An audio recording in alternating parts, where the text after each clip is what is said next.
Hello again and welcome. Plenty for all bike fans tonight as ever. Last week, you'll recall, Diane Youdale rode a Harley for the first time. Tonight she finds out the history of the American range. Carl Fogarty will be letting us into more secrets of the superbike world, and bike clothing is under the spotlight again in Wayne's world of accessories. First, Paul Johnson, though, who enjoyed a Triumph Thunderbird and enjoyed Pamela Anderson even more the other week, test rides the Triumph Trophy. Well, this week we're once again at Tommy Robb Motorcycles in Warrington, and I'm joined again by the man himself, Tommy Robb. Now, this week we're looking at Triumph's 1200cc Trophy. This is their attempt to grab a share of the touring market. This is a 1200cc version, but you can actually do this in a 900, Tommy, is that right? Yeah, you can get the 900 three-cylinder machine, or you can have this version which you have here, which is a 1200 four-cylinder. Right, I must say, I like the shape of the fairing, and the front there with that chrome trim around the twin headlamp almost looks like it's wearing a pair of trendy sunglasses or something like that. Yes, well, I think you maybe matching the Fireblade there with your cat's eye headlights, but this has got the chrome trim on them. The fairing is totally different from last year's model in that it's a bigger fairing, it's better protection, it's got a more adequate screen on it. The panels on the headlights, the internal clock fascia is all different. You've even got the locking tonneau covers on each side which you can take off, and you've got the panniers built in, colour coded on this machine, which are quickly detachable. Carry them in as I was going to say these are actually removable panniers, aren't they? Yes, they come off just one turn of the key, hopefully, and the pannier lifts straight off. You use it as a suitcase if you're camping or if you're going into a hotel. So you can wander around with your butties and your flask in that all day long. That's it. Smashing. Right, this is the actual final drive on this is a chain drive, isn't it? Now, that's something that's common to all Triumphs, isn't it? It's common to all Triumphs because you see when you shaft drive you lose some torque at the machine, you actually reduce the horsepower fractionally. A lot of people say, well, we could do with a shaft drive Triumph, but as yet that hasn't happened. So yeah, it's got lots of great features, little pockets here and there, cubby holes and nice removable colour-coded panniers, but there are people that would say, well, this hasn't got everything that the other tourers that it's up against has got. We've mentioned shaft drive, which most of the others have got. Like, it hasn't got a radio, it hasn't got a top box, but I mean, are these all bits and bobs that can be put on? At the moment there's not really a good access place for a radio to be fitted, but no doubt that's something that Triumphs are probably thinking about.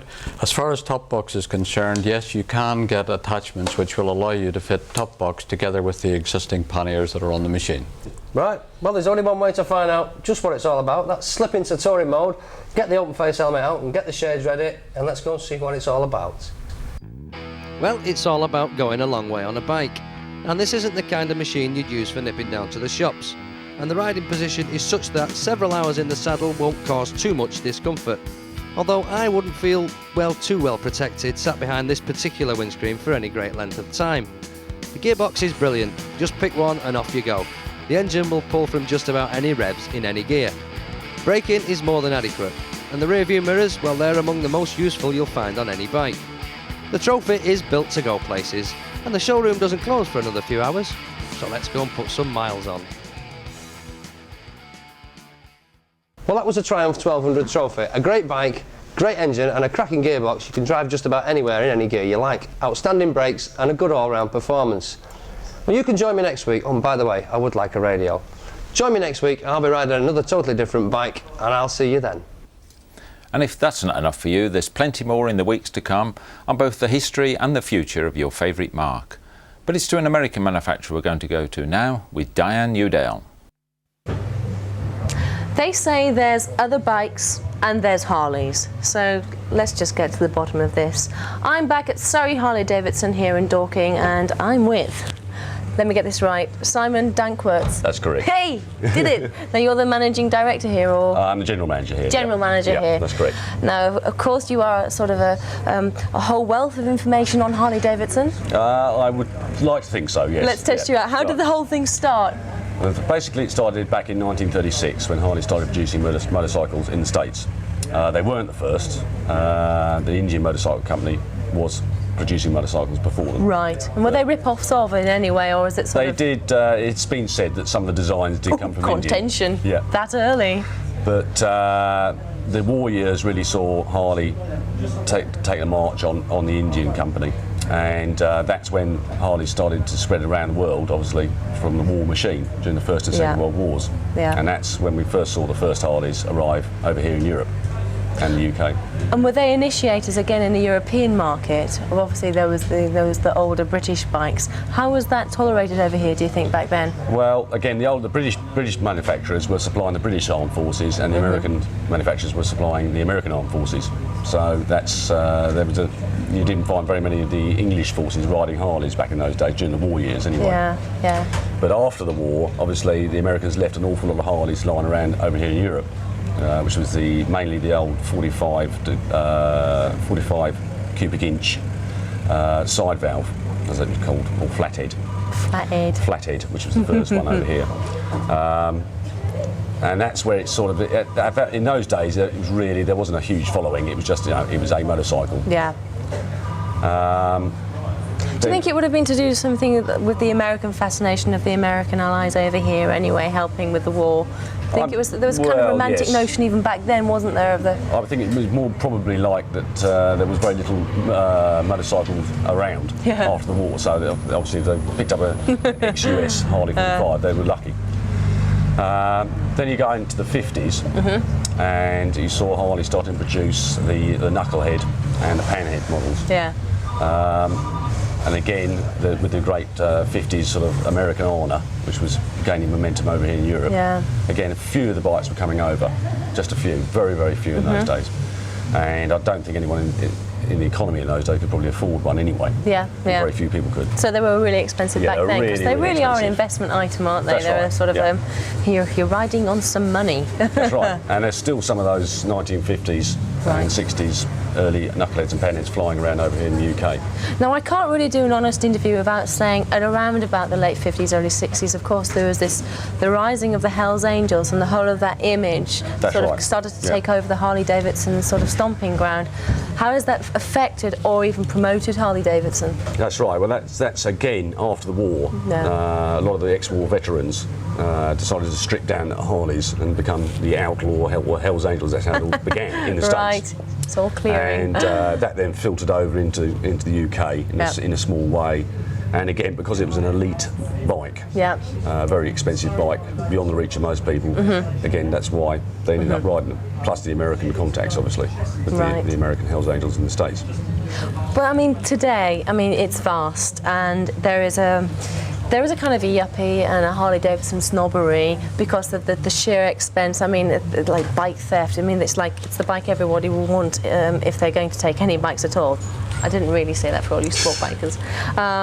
But it's slightly worrying that, I'm stood amongst all these beautiful bits of machinery, and there is a lot more place to them than just simply a bike.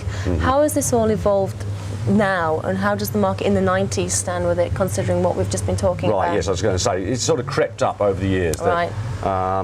In the early, in the 80s, during the AMF days, which is when Harley were bought out by the American Machine Foundry, I think they were called, big corporation, they bought them out. Again, Harley was at that time gaining a lot of interest in the UK. The economy was picking up. It was, people had money, but unfortunately the product suffered from a quality point of view under the owners. And Harley got a really bad press over that. So consequently, when the family bought back into the company again and got rid of AMF in those days, we saw the quality start to improve. The family, as in the original founders of Harley Davidson family, right. Well, they all bought back in. G and that. Excellent. So the family again bought it. It was like a management buyout sort of thing. Or as far as I'm aware anyway, so I'm not a complete expert on this. So we saw the quality start to improve again. So the product was much better. Right. So it was a much better product. Then came the Evolution motor, which replaced the shovelhead motor, which was during the AMF days mainly. And with that, the bikes became much more reliable. Again, quality all over the bike. Mid-80s, wasn't it? Yes, that's right. Yeah. About 84, 85 was the introduction of the Evolution model, or engine rather. And from then they became more accessible. Yeah. Because they were more reliable. They weren't such an enthusiast machine anymore. Right. Albeit they're still very expensive. Yeah. And yes, you're right. I think they started to become a fashion accessory, if you like. But later on, probably Early 90s, you started seeing them become more of a fashion accessory. Absolutely, and all the merchandising and marketing around those fashion accessories, which we will be going into.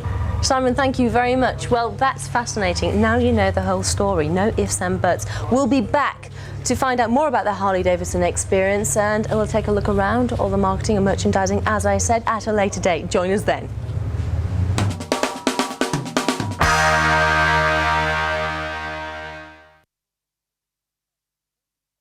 This is Granada Men and Motors, this is Two Wheels Better, and this is Carl Fogarty. Carl, World Superbikes as against GPs. In the UK, World Superbikes incredibly popular. But why do you think that is? Is it all down to you? Well, I think the biggest reason, obviously, you've got a British world champion in Superbikes. I think that's a lot to do with it. I think the British public stick by their own and come out and support their own. As you see when the races at Brands Hatch and at Donington, it's just, you know, massive crowds, and I just don't think they're prepared to go to like Grand Prix and watch some foreign guy win a race. They don't really want to. They don't really know. And but also I think the Superbikes, it's related to the public a lot more. You know, the guys who ride the bikes, they're going to see the same sort of bikes going around. You get 2 races in one day, and the racing's usually really close, really spectacular. You know. All you guys are incredibly fast, hell of a lot of skill, a lot of courage. Is there a difference between Grand Prix riders and World Superbike? I mean, how do you think Mick Doohan would do in Superbikes, for instance? I think right now he'd probably struggle, to be honest. You know, I'm really honest about it as well. I think if he came to Superbike, he would struggle to get in the top 3. I really mean that. I think, but at the same time, it would be difficult for someone, myself, to go into 500 and beat him. You know, he's been on that bike 6-7 years. You know, it works for him 100%. So does the team, and it's what he's used to doing. You know, it's hard for someone to go into that arena and try and beat him. But at the same time, for him to come to Superbikes, he would find it very hard to get up front and win. That's just the way we're riding the bikes nowadays, you know, and more people can ride a Superbike to its limits than the 500 really. Well, this is what I was going to ask you. I wondered how important that was. Is it the style of riding or the bike? The bikes, performance-wise, are pretty similar, aren't they? I mean, you've got bigger engines in Superbike, but top speed and acceleration similar to Grand Prix? They're not far off, to be honest. I think the 500 is still a little bit quicker, obviously. Acceleration, top speed, a little bit as well. But Superbike's obviously bigger CC and heavier as well, so that's obviously a main reason there. No, but both can really mix and match. This is like Scott Russell was sort of running 3rd, 4th in Superbikes when he went to GPs, and he's doing pretty much the same now. And Kaczynski, who sort of finished 2nd in the World 500 Championships in '94, and he's sort of lying 3rd at the moment, sorry, 4th at the moment. So he can mix and match, but you know, like I say, it would be very hard to go and actually win the 500, as it would be for Doohan to come Superbike and win. Now, I think 4 or 5 years ago, yeah, he would have won, but not now. He would really have to fight for his life out there against some guys who are really talented on Superbikes. I think people in general associate you with 4-strokes. You're very much a 4-stroke man and not so much a 2-stroke man, Carl. I think I've just been, a reputation of being one of those guys who can ride any sort of bike, and I've done that all my career. I can jump on anything and win on it, as you've seen, like, you know, this year with a Honda. It's a strange bike, and I've won races on it. But I would definitely change, probably better than what a lot of others would. It would probably take me less time to switch to a 500, as some other riders. As I've proven, I've done one-off rides in Grand Prix. Any regrets about not being in Grand Prix at all? I know sometimes you thought about it in the past, but you seem to be happy with World Superbike. Yeah, I think I'm just fortunate, you know, to be in a World Championship, which is as big as Grand Prix in some ways. But still, I'd like to have had a crack at it, yeah, just like anybody else. You know, maybe it still happened, I don't know, but it would have been better if it happened quite a few years ago, because to jump on a 500, you know, as to jump on any bike, like, it's going to take time to adapt to that, and I haven't got time to be, you know, and patience to be sort of running around 6th and 7th, like wasting a year and then trying to win it the year after. I just, you know, I don't want to race it that long, you know. And, Hello, Wayne here again. This time I'm going to talk a little bit about protective clothing, the new type of modern motorcycle clothing. A lot of people do like the idea of wearing the black leather, certainly the wives like it, but in this case, this is for everybody. It's windproof, it's waterproof, it's got body armour built into it, it's abrasive resilient, it's just about everything, and you could probably wear it out to go to the local football match in and be warm and dry. This particular one's made by a company called Rucker of Finland. Thermal insulation on the inside, a detachable jacket, so in the summer you've got something cool, in the winter you've got something warm. As I spoke of before, it's windproof. Inside these little pockets, it's got their version of a very intricate and well designed body protection. So if misfortune should occur, hopefully you'll stay in one piece and only a few bruisings may occur. This is the Belstaff Pro Tourer jacket using Cordura Plus material, which is very abrasive resilient but very, very soft and comfortable to wear. It's lined with Ontron, which is a breathable but waterproof material, and therefore there's no reason to then remove an inner liner in the winter because it's windproof and thin chalut lined, but it's cool in the summer. In the back of the jacket is a sensible zip which allows you to zip their trousers to it to make a full combination suit so you're warm and dry and completely safe. This one's a Furigan graphite jacket, all the way from French France. Detachable liner, as we spoke about with the Rucker. Fully body protected with what they call memory foam, and this is shock absorbent, but it's very, very comfortable and blends with the shape of your body. They've even considered tightening up the sleeves nice and tight so that you don't get them flapping in the wind or moving should you have a case of impact. A little bit of reflector on there and the same reflector on the back of the jacket so that you can be seen under the spotlights of somebody else's headlight. And this, in my estimation, is the creme de la creme. This is from an Italian company called Spidey. A little over featured with lots of zips and flaps, but in our English weather I don't know whether we should call that over, because of course you can protect yourself and cover everything up. A nice soft collar to touch, which is removable and washable. A liner which is removable and is allofoil, so it keeps you nice and warm. Back protector, shoulder protector, just about everything really. In fact, I'll just slip this one on, and I may just have to keep this one for myself. This is about £370. The Fury from France is a couple of £100 with body protection built into it. The Belstaff is £200 and you can put body armour into the pockets they've put inside. And the Rucker is about £340. More from Wayne's bits next week. I can't fasten this up, so I'll try and get in an extra large, but I'll go and fill this up with a bit of Guinness. Well, I hope he's not going to ride after that Guinness, but knowing Wayne, I'm sure he won't. What else is happening this week then? According to figures just released by the Association of British Insurers, the average cost of bike claims over the past 10 years has been nearly 20% higher than that for cars. Would you believe £1,372 for a typical bike claim against just over £1,100 for a car? But at least it goes some way towards explaining high premiums. Have you been caught speeding lately? Did you know we happen to be in the middle of a 6-week campaign to reduce your speed? Not just motorcyclists, of course, but all road users.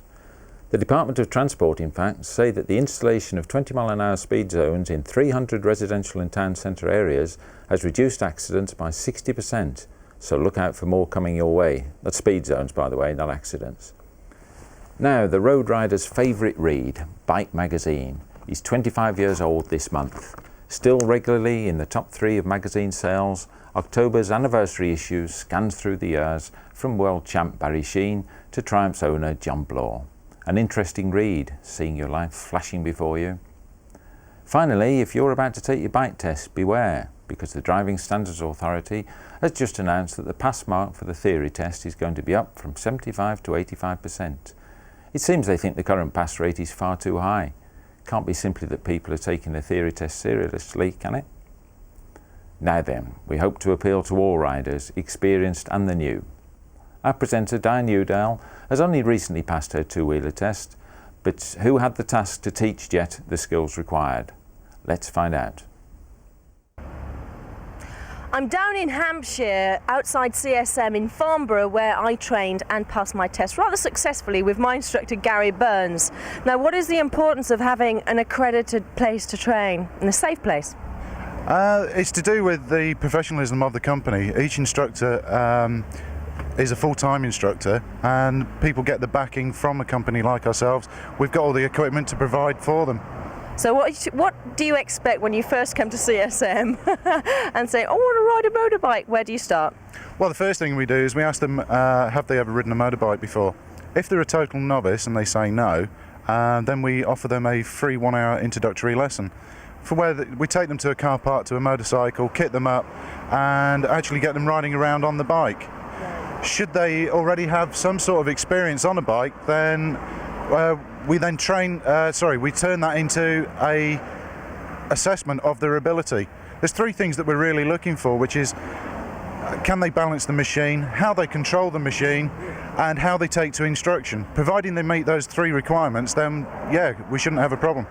Okay, so perhaps if I wanted to have my lessons and I was really stressed for time all the time, like most of us are, because a lot of people have lots of freelance and crazy jobs, how would they go about getting their lessons in?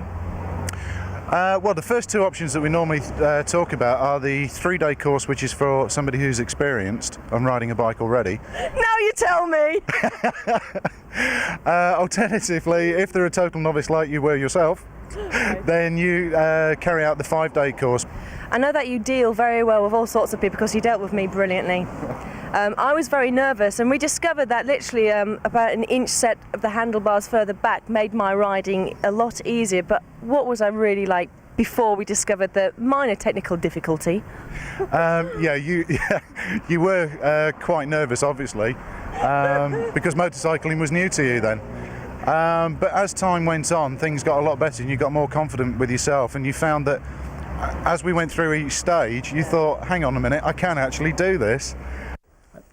And finally, so many of you have asked to see more of Carl Fogarty riding that we'll end with a bike's eye view of Carl testing on this year's Honda Superbike. Hold on tight and we'll see you next week here on Granada Men and Motors. Goodbye.